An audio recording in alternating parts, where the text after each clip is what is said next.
నిన్న ఒక మంచి ముహూర్తానికి కాంతారా సినిమాకి సంబంధించినటువంటి ఒక ట్రైలర్ అయితే రిలీజ్ అయింది. ద మోస్ట్ అవైటెడ్ సినిమా ఇది.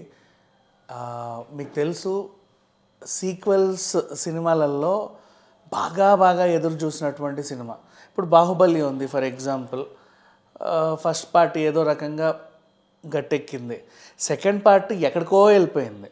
నెక్స్ట్ పుష్ప ఉంది, ఫస్ట్ పార్ట్ గట్టెక్కింది, సెకండ్ పార్ట్ ఎక్కడికో వెళ్ళిపోయింది. కేజీఎఫ్ కూడా అంతే, ఫస్ట్ పార్ట్ ఒకటి, సెకండ్ పార్ట్ ఇంకెక్కడికో వెళ్ళిపోయింది.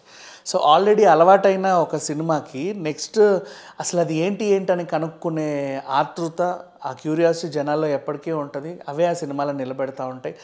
అండ్ నెక్స్ట్ ఆ మ్యూజిక్ కానివ్వండి, కాస్టింగ్ కానివ్వండి, ఆ తీసిన విధానం కానివ్వండి, ఆ డైరెక్షన్ మ్యాజిక్ కానివ్వండి, ఏదో ఒకటి కంప్లీట్గా ఒక సినిమా మీద అంచనాలను భారీగా పెంచేస్తూ ఉంటుంది.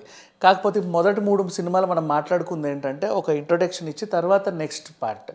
కాంతారాకి ఏంటంటే వచ్చేది ప్రీక్వెల్. ఆల్రెడీ వాళ్ళ సంస్కృతులు, వాళ్ళ సంప్రదాయాలు, అక్కడున్న దేవుళ్ళు, వాటిని పరిచయం చేస్తా అందరికీ పూనకాలు తెప్పించేశారు. ఆ సౌండ్స్ అవన్నీ కూడా.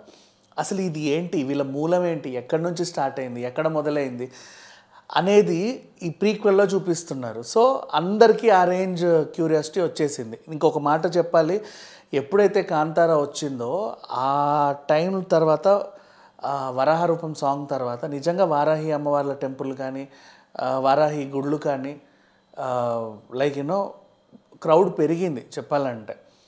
అండ్ ఏ సినిమాకైనా సరే, ఇప్పుడు హనుమాన్, మిరాయి లాంటి సినిమాలు చిన్న డివోషనల్ టచ్ వచ్చిందంటే చాలు, అది కనుక బాగా పేలిందో సినిమా ఎక్కడికో వెళ్ళిపోతుంది, అందరూ నెత్తిన పెట్టుకొని చూసుకుంటారు. అలాగే మన కార్తికేయ 2 పార్ట్లు తెలిసిన విషయమే ఇది. సో ఇక అసలు వివరాల్లోకి వెళ్తే, నిన్న కాంతారా ట్రైలర్ రిలీజ్ అయిన తర్వాత అంతకుముందు ఏ సినిమాలు వస్తున్నాయి, నెక్స్ట్ రేపు ఏ సినిమా రిలీజ్ ఉందన్న విషయం కూడా అందరూ మర్చిపోయారు. కేవలం కాంతారా మీదకే ఫోకస్ మొత్తం మళ్ళింది. అండ్ దాంట్లో చూపించిన గ్రాండియర్, తెగకు సంబంధించినటువంటి ఆ గ్రాండియర్ కానివ్వండి, ఆ రాజులు, అసలు ఏం జరుగుతుంది, కాంతారాకి వెళ్ళకూడదని వీళ్ళందరూ అనడం, అదొక ప్రదేశంలా చూపించడం, ఇవన్నీ కూడా ఏదైతే ఉందో. అండ్ ఇంకొకటి బాగా గుర్తుపెట్టుకోవాలి, మన అల్లు అర్జున్ తర్వాత ఇంటర్నేషనల్ ఫిల్మ్ఫేర్ అవార్డు వచ్చింది కాంతారాకే, అంటే ఐ మీన్ రిషబ్ శెట్టికి. ఎందుకు ఇచ్చారు అంటే అల్లు అర్జున్ మీద ఒక విమర్శ వచ్చింది, అడవులను నరికే అతనికి స్మగ్లర్కి ఎలా ఇస్తారండి అవార్డు అని. తర్వాత రిషబ్ శెట్టికి ఇచ్చిన దానికి వాళ్ళు చెప్పిన రీజన్ ఏంటంటే వాళ్ళు అడవులను కాపాడారు కాబట్టి ఆ సందర్భంగా ఆ నటనని, ఆ కథని అండ్ ఆ ప్రతిభని ప్రోత్సహించడానికి మేము ఇచ్చిన పురస్కారం అని చెప్పారు. సో కాంతారాలో ఒక మెసేజ్ కూడా ఉంది, వాళ్ళు అడవులను బిడ్డలా కాపాడుకుంటారు. మనకు ఆల్రెడీ పాత పాటలు చూసాం, మనకు తెలుసు. సో ఇలాంటి సినిమాలని నిజంగా జనాలు నెత్తిన పెట్టుకొని చూసుకుంటారు.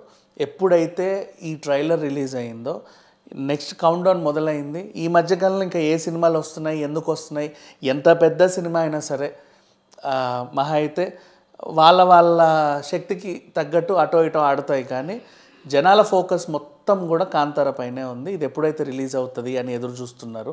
మెల్లిమెల్లిగా దీంట్లో ఒక పాటో లేకపోతే ఏమన్నా చిన్న గ్లిమ్స్లో ఇంకేమైనా రిలీజ్ అయితే ఈ సంవత్సరం డిసెంబర్ వరకు, అంటే మళ్ళీ అఖండో లేకపోతే ఇంకేదో పెద్ద సినిమాలు వచ్చే వరకు కాంతారా మ్యానియానే కొనసాగే అవకాశం అయితే ఉంది. అఫ్కోర్స్ ఇది మన మాతృక కాదు, కన్నడ మాతృక అయినప్పటికీ దేశవ్యాప్తంగా దీనికంటూ ఒక క్రేజ్ అనేది ఉంది. ఫస్ట్ పార్ట్ 16 CR పెట్టి తీస్తే ఆల్మోస్ట్ 400 పైన కోట్లు వచ్చాయి. బట్ ఇది 250 కోట్లు పెట్టి తీశారంటే అర్థం చేసుకోండి వాళ్ళకి దీని మీద ఉన్న నమ్మకం ఏంటనేది. సో ఖచ్చితంగా ఒకవేళ ఈ సినిమా భారీ ఎత్తున హోంబలే వాళ్ళు రిలీజ్ చేసుకుంటే వాళ్ళకున్న పరపతితో చాలా మ్యాజిక్స్ చేసే అవకాశం అయితే ఉంది. అండ్ వీళ్ళకి ఇట్లాంటి సినిమాలకి టికెట్ రేట్ల పెంపులు, అడిషనల్ షోలు అవసరం లేదు. ఎందుకంటే నువ్వు ఎప్పుడు వేసినా సరే, ఎంత పెట్టినా సరే జనాలు చూస్తూనే ఉంటారు. అండ్ ఇవి లాంగ్ రన్ సినిమాలు, అందరూ చూసేంతవరకు కదలరు. లైక్ మిరాయి లాగా, బాహుబలి లాగా, పుష్ప లాగా అందరూ చూడాలి, అంత ఖచ్చితంగా చూస్తారు. మహావతార్ నరసింహలాగా ప్రతి ఒక్కరు చూస్తారు. అలాంటి సినిమాలు ఇవి. సో నిన్నటి నుంచి ఫోకస్ మొత్తం కాంతారా వైపు అయితే మళ్ళీంది అనేది వాస్తవం. సోషల్ మీడియా మొత్తం కాంతారా ఒకటే ఉంది, దానికి దరిదాపుల్లో ఇంకో సినిమా లేదు. Thank you so much.